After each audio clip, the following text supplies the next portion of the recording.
Welcome back to the Mighty Emotions podcast. I am your host, Giselle. And today we are going to be talking about something really, really important that's a continuation from the last episode that I did on aspirations, which I've linked down below. So if you haven't watched that, I suggest you watch that either right after this or pause this, watch that, and then come back to this because this is a continuation from that. And in that episode, we were talking about, what is that driving force, that thing that energizes us, that comes from within, that spark that moves us towards our goals, right? Because we are trying to create these incredible lives for ourselves. And that is going to require that we have that emotional connection to the thing we're trying to create. But what has come up time and time again, both for myself as a human being on this journey with you and as a coach dealing with clients who are struggling with this, is that we can decide, okay, yes, this is what I desire. This is what I want to go after. And then we're met with resistance. Then we're met with fear, self-doubt, all this stuff kind of comes up. And it's not as simple as working through fear, which is what I want to explain and break down for you in today's episode, right? It's not just, okay, I'm going to process this fear and I'll keep going. There's something deeper to it than that. And it goes back to what I talk about in part 3 of my book, Outrunning Your Emotions, where I break down for you how to understand your core human needs, right? There are 4 categories of needs that all of us as humans have. You might be familiar with different kind of frameworks for needs. I know Tony Robbins has a framework. There's obviously Maslow's hierarchy of needs, where he kind of goes through the layers of our needs. But there are 4 categories of needs, right? So we have physical needs, mental needs, spiritual needs, and emotional needs. And in my book, I break it down for you. The other way of looking at that, looking at those 4 categories of needs, is our need for safety, our need for freedom, our needs for meaning, and our needs for connection, right? So our need for safety is a physical need. It's like the sustenance, the material needs. We need food, clothing, water, shelter. We need money to, pay for those things. We need safety, stability, security. That is our physical need. We also have freedom, which is like our spiritual need, right? That's our need for play, to enjoy life, to have independence, autonomy, all of that, right? Then we have our need for meaning, which is the mental need. That's the need to grow, to learn, to discover, to uncover. Like that is our need for meaning, right? But also to contribute, right? To give back, to leave an impact, to build a legacy. Like that is our category of need for meaning, and that is mental.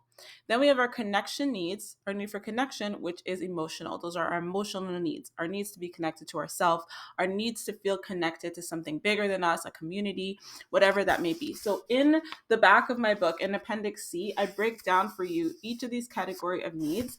And in part 3, we talk about what each of those needs are and how we can get them met, and kind of what are the 4 main obstacles to our needs getting met, because that is really important to understand. When those needs are not getting met, when we feel like I want this thing but I'm not getting it, what is the obstacle? What is blocking us? What is keeping us from having that in our life?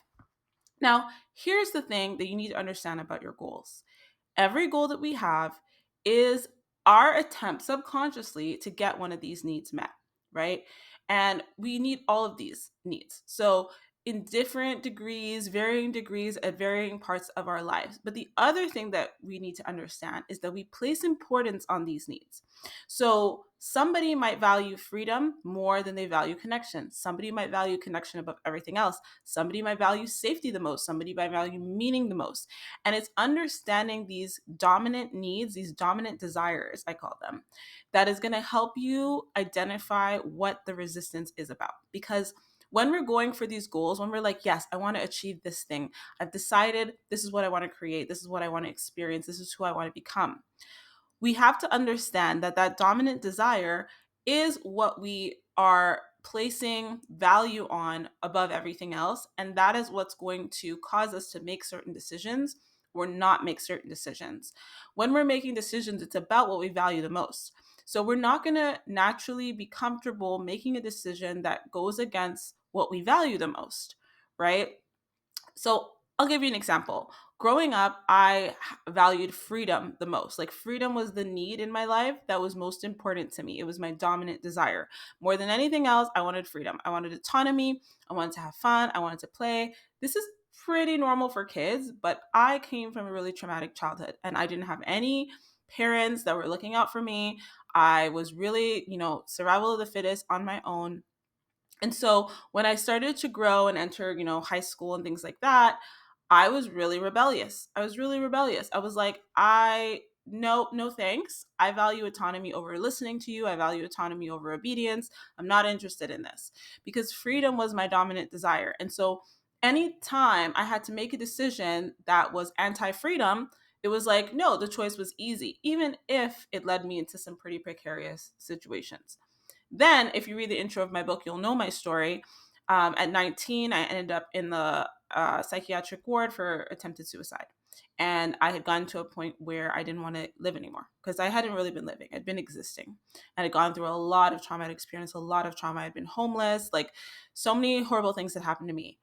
And when I got to that place, all I wanted was safety. All I wanted was connection. And so connection then became this important thing. Safety then became this important thing for me. I ended up I was very, very fortunate that I was able to get that safety. My grandparents took me in. I started to heal. I started to recover. And then I wanted that freedom again. I got a little bit of that safety, but I wanted that freedom again. So I again moved out on my own. I again started trying to, navigate life on my own, making decisions based on that dominant desire for freedom more than anything else, because I'd gotten a little bit of safety, right? And again, I went down a dangerous path. I got into an abusive relationship. There was a lot of things I didn't understand about myself. There was a lot of unprocessed things that I was carrying around with me, and it led me to, dark places, let's say. But I knew I didn't want to go back to the hospital. I knew I wanted to attempt a life this time. I wanted to get a life. And so I was fortunate enough to find recovery for my addictions and started a program of recovery and started doing that kind of work.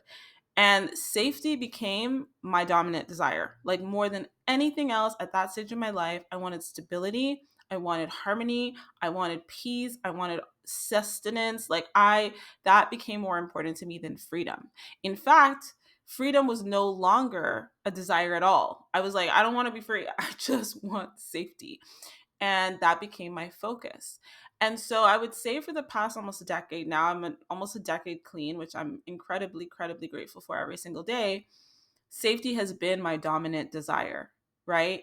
But now I'm at a place in my life where I have such stability. I have that safety. My needs are really met. Like I'm thriving genuinely because I understand this work, because I understand how to process my emotions, how to nurture myself.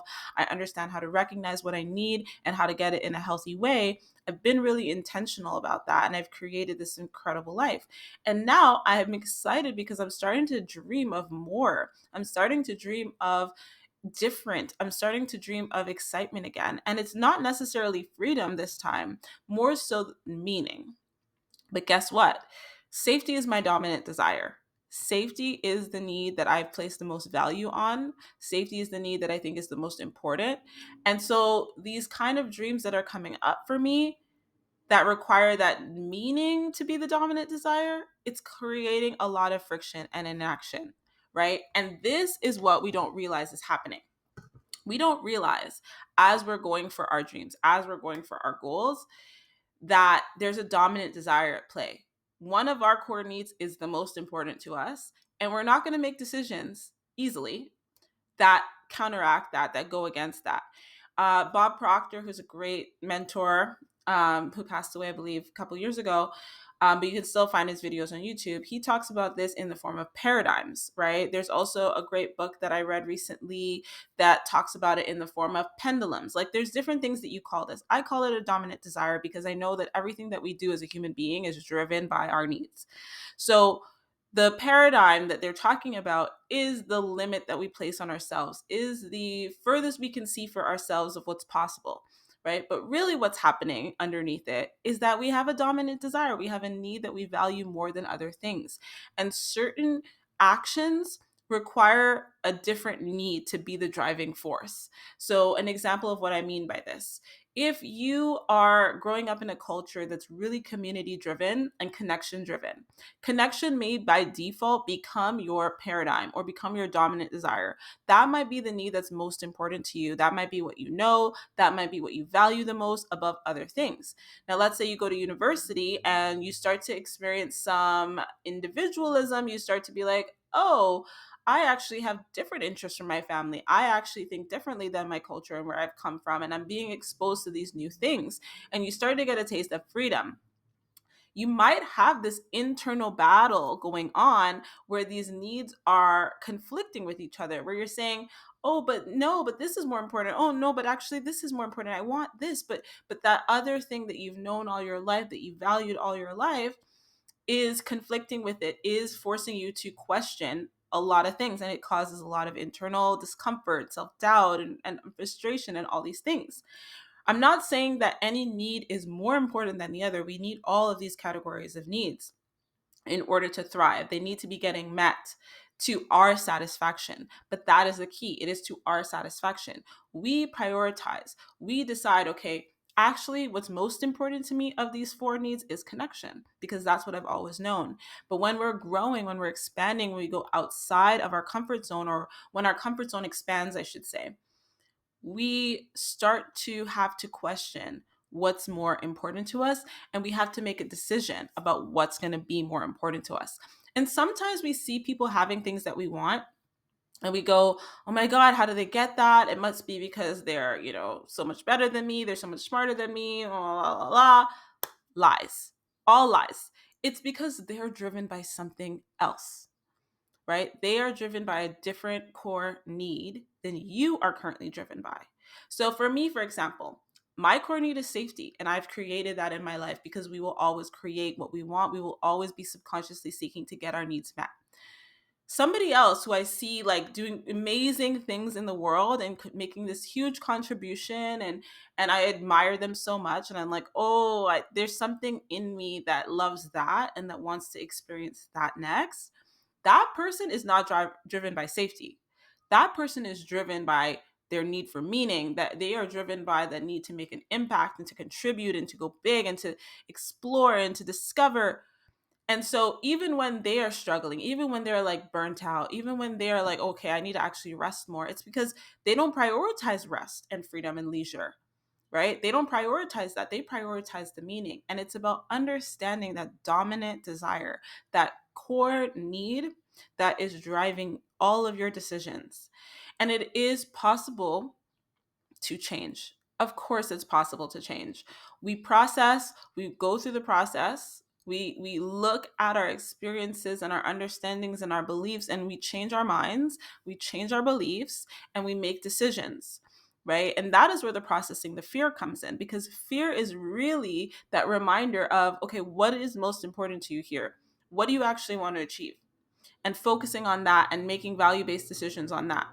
So when you understand your needs, you understand yourself really, really well. You understand why you do certain things. And when people are talking about you need to change your paradigm, what they're saying is that you need to change the core need that is driving you, change your dominant desire, right? Decide, make a decision that freedom, for example, when you go to university, you move away from everything you've known, you decided, actually, I want to experience all these things and I want to like do it on my terms and I want to have this agency. Freedom needs to become your dominant desire in order for you to take the kind of action that's going to get you the results that you want, right? Connection, let's say you're somebody who values connection more than anything, intimacy and, empathy and community, and that is what you desire the most. You're going to get that in your life in various ways. And you're going to make decisions based on that being the need that's most important to you. But let's say that need is not the most important to you. Let's say your need for safety is most important to you, right? The idea of connecting with others and relationships can be very scary if safety is your core need, right? So for somebody whose dominant desire is connection, relationship building, and connecting, networking, that's very, very easy. They're going to make decisions easily about that. But if your dominant desire is safety, that might seem really risky. You might be like, actually, no, I can't control this. Like, I don't have certainty here. And you're going to meet that resistance if you're trying to go from someone with a dominant desire for safety to a dominant desire for connection, right? So it's about understanding what is currently that dominant desire within you, and then doing the work to reprogram, as they say, and shift and expand and change that. Because when you change that, all your other actions are going to start to change and your life is going to change as a result. And it's going to feel more effortless than how it currently feels because of what you've currently placed the most importance on. So remember, changing your dominant desire is about questioning what you believe is most important. Right? Do you believe that safety is the most important? Do you believe that connection is the most important? Do you believe that freedom or meaning is the most important? How are you prioritizing your values? So look at the 4 core needs and prioritize them. Rank them in order of 1 to 4, right? 1 being the least important, 4 being the most important, however you want to do it, right? You can A, B, C, D, it doesn't matter, but rank them in the order so that you can see, okay, actually, yeah, I value this more than this, or I value that more than that. And then think about, what are you trying to create? What are the goals that you're trying to set? Where are the areas where you don't feel satisfied, right? And is your dominant desire in opposition to that, right? Is your dominant desire, say you want a relationship, like one of my clients right now, we're working on this goal of being in a relationship, but guess what? Connection is not the dominant desire at play. Safety is the dominant desire. So you're meeting a lot of resistance. So when you begin to process and remove those obstacles and change those beliefs and shift those beliefs, you start to move in the direction of what you want, and then you're able to get what you want. So a lot of times we're thinking, oh, I'm just going to change my mind, et cetera, et cetera, et cetera. It's not that simple. There's nuance to it, which is exactly why I wrote my book, because I wanted to break down the way the mind works in part 1, break down the way your emotions work in part 2, and then in part 3, explain exactly how your needs work, how to understand them so that you can get those met. And trust me, when you do this and you go through this process and you practice this, because it is a practice, right? But understanding is the first step. When you practice this, things start to shift, things start to change. You start to feel better. You start to feel more empowered. You start to thrive because you're getting what you need to thrive. So, with that, I hope this episode was really helpful for you. If you're inside the Mighty Emotions community, I'm going to put the appendix there just in case you don't have the book. You can get all the free resources from the book inside the community. And with that, I love you so much for listening. If this episode was helpful at all for you, let me know in the comments below or message me on Instagram. I'd love to connect with you. And until then, please be gentle with yourself.